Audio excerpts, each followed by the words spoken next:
अरे एवढ्या कशा तुमच्या संवेदना बोधपट झाल्या? बाबा आढावांना ईव्हीएम मशीन बंद करून स्वतःचा त्यांचा काय फायदा आहे का? बाबा आढावांना आता निवडणूक लढवायची आहे का?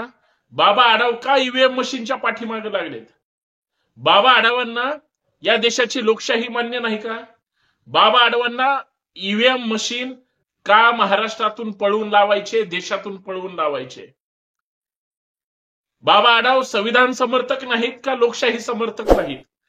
बाबा आढावांच्या मनात काय चाललंय या उभ्या महाराष्ट्राला प्रश्न पडलाय. उभा महाराष्ट्र बाबा आढावांच्या पाठीशी का उभा राहत नाही?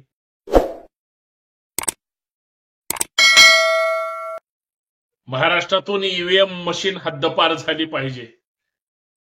देशातून ईव्हीएम हद्दपार झाली पाहिजे. संपूर्ण देशामध्ये संघर्ष सुरू आहे. आज महाराष्ट्रामध्ये 95 वर्षाचा तरुण माणूस कष्टकऱ्यांचं, कामगारांचं, गोरगरिबांचं नेतृत्व करतो. तो देशातून ईव्हीएम मशीन हटवण्यासाठी त्या ठिकाणी सत्याग्रह आंदोलन करतंय. आणि केंद्र सरकार, राज्य सरकार, निवडणूक आयोग ह्या कुणालाच काही देणं घेणं नाही. अरे एवढ्या कशा तुमच्या संवेदना बोधपट झाल्या? बाबा आढावांना ईव्हीएम मशीन बंद करून स्वतःचा त्यांचा काय फायदा आहे का? बाबा आढावांना आता निवडणूक लढवायची आहे का? बाबा आढाव का ईव्हीएम मशीनच्या पाठीमागे लागलेत? बाबा आढावांना या देशाची लोकशाही मान्य नाही का? बाबा आढावांना ईव्हीएम मशीन का महाराष्ट्रातून पळवून लावायचे, देशातून पळवून लावायचे? बाबा आढाव संविधान समर्थक नाहीत का लोकशाही समर्थक नाहीत? बाबा आढावांच्या मनात काय चाललंय या उभ्या महाराष्ट्राला प्रश्न पडलाय. उभा महाराष्ट्र बाबा आढावांच्या पाठीशी का उभा राहत नाही? लोकांच्या जे मनात आहे ते ओठावर का येत नाही? लोक जर बाबा आढावांचं आंदोलन चांगलं म्हणत असतील, हजारोंच्या संख्येने लोक का नाहीत? लोकांना जर बाबा आढावांचं आंदोलन हे चुकीचे वाटत असेल तर मग एवढे नेते इथं येऊन पाणी का भरतात? उद्धव ठाकरेंना काम नाही का? शरद पवारांना काही काम नाही का? अजित पवारांना काही काम नाही का? ही सगळी मंडळी तिथे येऊन का बसतायत? सत्ताधाऱ्यांच्या बुडाखाली का आग लागली जाते? ईव्हीएम मशीन हद्दपार झाली तर कुणाला वाईट वाटतंय? का ईव्हीएमचं समर्थन करतायत? ईव्हीएम एवढी त्यांना जीवाची आणि जवळची का वाटायला लागली? माणसं त्यांना का जवळची वाटत आहेत? या सगळ्या प्रश्नाची उत्तर आपल्याला शोधायचे. आपण मित्रांनो या निमित्तानं चर्चा करतोय. मी संतोष शिंदे, सर्वांचं या चर्चेमध्ये मनपूर्वक हार्दिक स्वागत. खरं तर तुम्ही आम्ही या महाराष्ट्राचे रहिवासी, या भारताचे नागरिक आहोत. तुम्हाला आम्हाला जगण्याचा, बोलण्याचा, राहण्याचा, वागण्याचा आणि एखाद्याला निवडून देण्याचा मूलभूत हक्क आपल्याला भारतीय राज्यघटनेने दिला. आभार मानले पाहिजे डॉक्टर बाबासाहेब आंबेडकरांचे. जगातलं सर्वात सुंदर संविधान भारताची राज्यघटना सगळ्यात ग्रेट आहे. पण आमची लोक ग्रेट आहेत का? सगळ्या देशांनी वापरून फेकून दिलेलं डबडं आम्ही का स्वीकारतोय? डॉक्टर बाबासाहेब आंबेडकरांनी मनुस्मृती जाळली होती ती कशासाठी?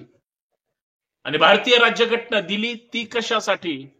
आज आमच्या भारतातली लोक ईव्हीएमचं समर्थन का करतायत? अरे आमच्या गावात 300 मतदान लोकांनी, 250 लोकांनी मतदान केलं आणि एकूण मतदानाची आकडेवारी जर 350 450 दाखवत असेल तर कुठं घोळ होतोय? राज्यात 7 वाजेपर्यंत झालेलं दिवसभरातलं मतदान आणि 7च्या नंतरचं जे काही उशीर लागला त्याचं मतदान, आकडेवारी निवडणूक आयोगाला ताळमेळ लागेना. चाललंय काय महाराष्ट्रामध्ये? ईव्हीएम मशीन आधुनिक मनुस्मृती असेल आणि जर तुम्हाला मान्य करायचं नसेल तर काय? याला कोण आहे यांचा बोलवता धनी? आज तुम्ही ईव्हीएमच्या अघोरी त्या घाणेरड्या गोष्टीतून कदाचित खुश असाल. आणि लक्षात ठेवा, ज्या गुजरातच्या नेत्यांनी देशाला घुमवलंय, प्रत्येकाला वेड्यात काढलंय आणि महाराष्ट्रासह देशाची वाट लावली, कदाचित तुम्हाला दिसत नसेल, झापडे तुमच्या डोळ्यावर. पण याच लोकांनी ज्या पद्धतीनं अराजकता माजवली हे तुम्हाला कळायला मार्ग नाही. सगळं बाजूला जाऊ द्या. ज्या नेत्यांनी या देशाची काय अवस्था केली, त्याच राज्यातून ही ईव्हीएम मशीन गुजरातचं प्रोडक्शन आहे.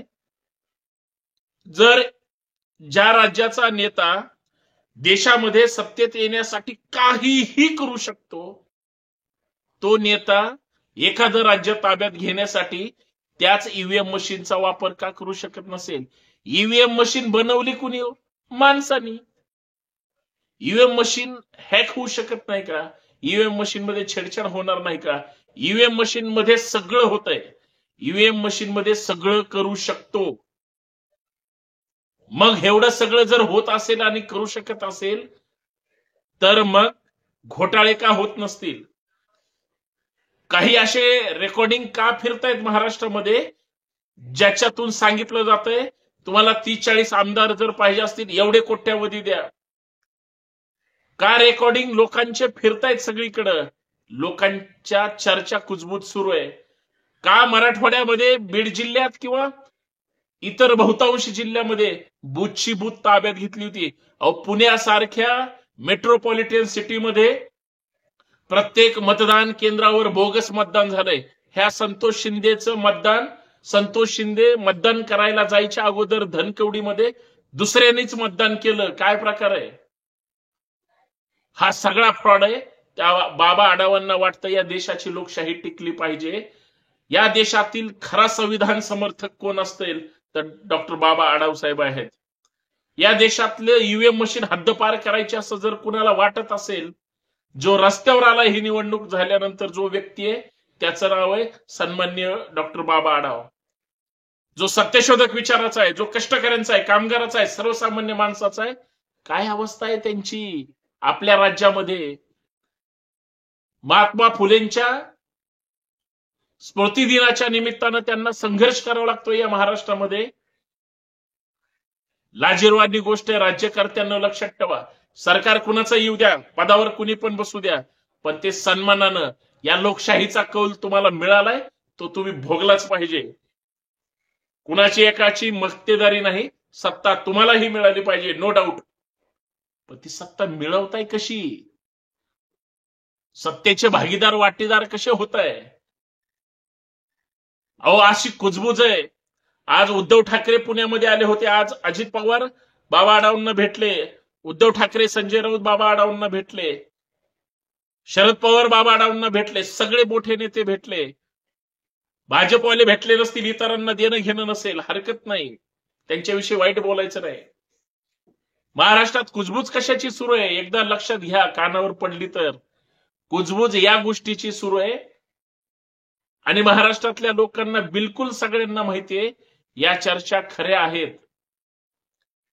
चर्चा ह्या सगळ्यांना विकत घेण्याच्या होत आहेत. अहो अशा मतदारसंघामध्ये घटना घडल्या, तुमच्याकडं 10 मतदान आहे, तुम्ही यायचं, उद्या मतदान आहे, आजच तुमच्या बोटाला शेई लावायची. तुमच्या बोटाला शेई लावल्यानंतर तुम्ही मतदान करायचं नाही.